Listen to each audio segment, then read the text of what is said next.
لبیک اللہم لبیک۔ طواف قدوم، طواف عمرہ، طواف افادہ اور طواف وداع کے علاوہ جو بھی طواف کیا جائے گا وہ نفلی طواف کہلائے گا۔ بیت اللہ شریف میں قیام کے دوران تمام نفلی عبادات میں سے نفلی طواف سب سے افضل عبادت، یعنی مکہ میں رہتے ہوئے حرم میں بیٹھ کر قرآن پڑھنا، نماز پڑھنا، نفل پڑھنا، ان میں سب سے افضل عبادت کیا ہے؟ طواف کرنا، کیونکہ وہ کہیں اور نہیں ہو سکتا نا۔ نفل آپ گھر میں بھی پڑھ سکتے ہیں، ہوٹل میں بھی پڑھ سکتے ہیں، قرآن آپ کسی بھی جگہ پڑھ سکتے ہیں، لیکن طواف یہیں پر ہو سکتا ہے، اس لیے طواف کی کثرت کرنی چاہیے۔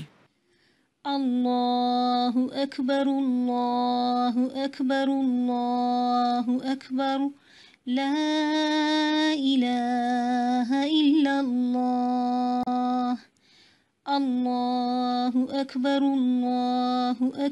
وللہ الحمد اللہ اکبر کبیرا والحمد للہ کثیرا وسبحان اللہ بکرة وأصیلا۔